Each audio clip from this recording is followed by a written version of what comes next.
Nerd talk. Top 2. This is gonna be a big one.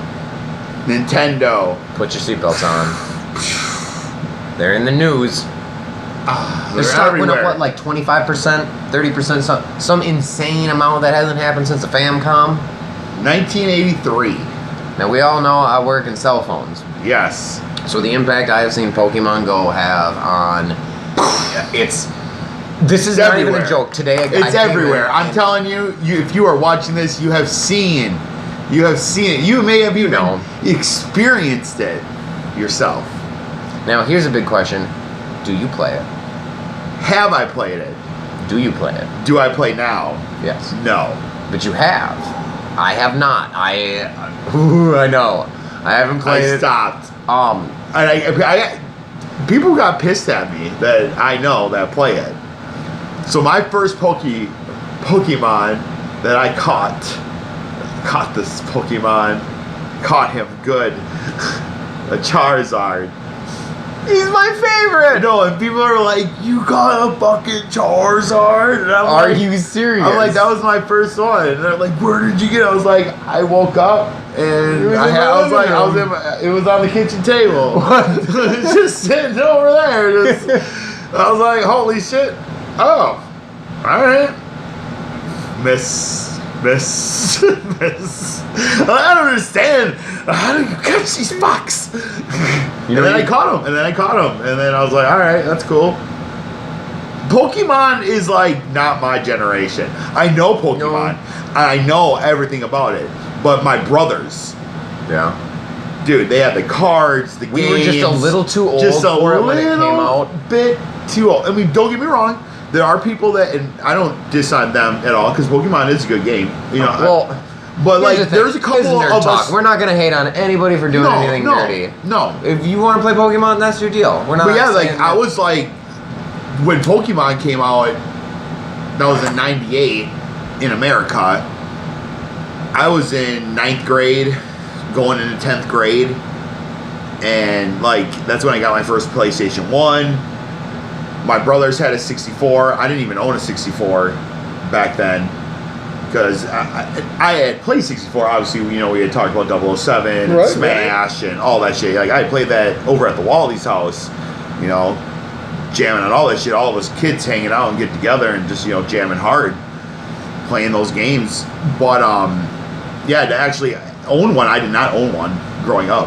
That was it. Just seemed like I was like, well, I got a PlayStation 1. I got a fucking PlayStation 1.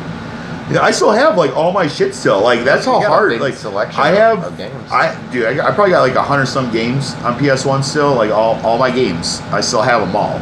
I got my fucking 4-way adapter. I got my light gun. I got all my controllers still. I got my memory card. Like everything. We don't have any portable batteries in my store. What do you mean? You know the little portable battery packs that you can plug into a cell phone to give it extra power? Oh, yeah. All of them gone. Because of fucking Pokemon. Because of how much power sucks up out of your phone. Well, because today there was one on the you shelf. have to constantly be online. Yep. 2, you have to fucking constantly sucking on that GPS, so you're pulling more power, you're using more shit out of your phone. And the camera. And then your fucking camera, and then especially if you want to play it in real world fucking shit, so you're actually like viewing, you know, the street or the cat. And that's how I was playing. That's why I was like, it was my kitchen table. This motherfucker was just sitting on the kitchen table. What are you doing? What the fuck? I'm Charizard. Charizard. I swear to God, that's like one of the only ones I know, and therefore it's my favorite. And then I deleted the game. And I was like, whatever. I don't even have it on my phone anymore. So I don't even play, but I'm shocked. I don't even have it on my fucking phone no more. That's right. It's gone. There's so many people mad at you right now. I don't care. Whatever. It happens. Dude. When the fact that you know what it really comes down to for me? Yeah. I don't have a phone that has data. So you're all dependent on Wi-Fi. It's all Wi-Fi. Yep. So what the fuck does that shit do for me? What does it get? You need to find a friend with a hotspot and let him tag along. Let's go pokey. We are gonna fucking walk so hard together as friends, and it'll be amazing. You know, if you could find I don't want that. But I don't want that. You could find all those attributes. I am so happy with Fallout Shelter right now for my I'm just walking on my own. I'm cool with it. It is fine.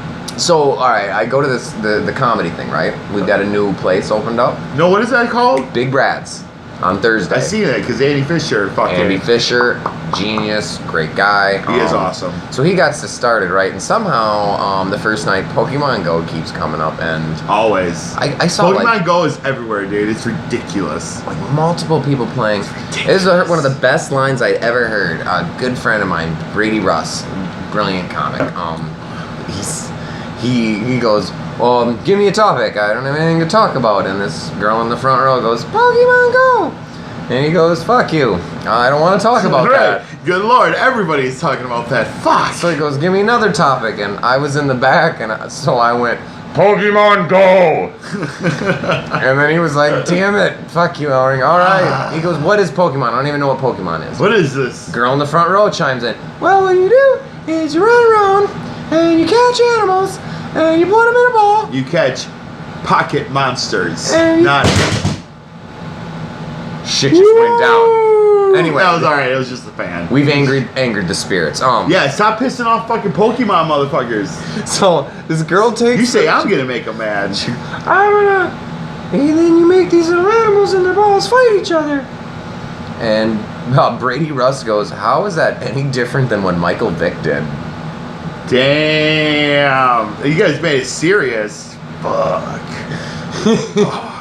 I know. Didn't it kind of make you feel guilty for Pokemon? People like, oh shit, we are just capturing them and making them fight for our amusement. goddamn pocket monsters. God damn it. So, yeah, my Pokemon Go, straight up, I think it's a crazy phenomenon. The fact that it brought Nintendo back for a lot of money, profit-wise, is awesome. Yes, you know, and that people are exercising. I think that's great. Well, the kids are going out and about now. And they're couch co-op. That's, I don't care what you say. When you're going out with a friend, catching Pokemon, totally, great, awesome, totally. No, do things together. Right, there are so many pluses about this shit. There's barely any negatives to even compare with the pluses of what this game has done for just gamers or just general people that don't have a fucking clue what Pokemon is, but the fact of the matter is everybody's into it and everybody's actually socializing for once. Yeah. Outside of a fucking headset. I think which is great, like you said, which is just great. And, I mean, I from my understanding, they're going to do trading. Because that's the one thing that you could do with link cables back in the day. Yep. You could link your Game Boys up, and if I had Pokemon Red and you had Pokemon Yellow, if I had certain characters that you couldn't get because we have two different versions, we could trade them. We could swoop and get our rosters up, what have you, which is awesome. That's a new feature that they're going to add on. Hopefully Nintendo can just keep on growing on it, and kind of like, hopefully this is, what it really comes down to is hopefully it isn't like a Jetpack Joyride or, a Candy Crush where people hit it hard, and they hit it hard for a little bit, and then it dies off. After a year later, it's like, oh, you still play Candy Crush? Nah, not really. What if they make it the kind of thing that you... Where they happen to be a person that was doing something with Candy Crush every day. Oh, I gotta get my shit up. This is a whole new experience. Like you said, like this is actually getting you out and about, having you... Like, a buddy of mine that... Well, both of ours, Reese, that's staying with me for a little bit. He said that tonight, after he gets off of work, he's like, hey, I might not stay here tonight, fucking, I gotta go hang out with my friend John and go fucking Poke Hunt after work. And I'm like, that's awesome, dude. It's like fucking right, It's like, you're getting exercise, you're fucking playing a game on top of it. It's like... There's never been anything quite like this. Yeah, it's pretty taking cool. That established product, Pokemon, with a solid base. Right. It's great. Now, I know you wanted to talk about another device that Nintendo came out with. Yeah. Announced. They haven't came out with it. Well, I have seen it on Facebook. Oh, right. But it got announced. No, and what's it called exactly? It is the NES Mini. The NES Mini. Now, the box art, and I wish we had more access to better technology because I would totally have a picture of what the box art Close your eyes and imagine. So let us take you when away. they re-released the NES, not like a re-release, but it was just like the second edition of the NES, where they're pumping it out again. Yep.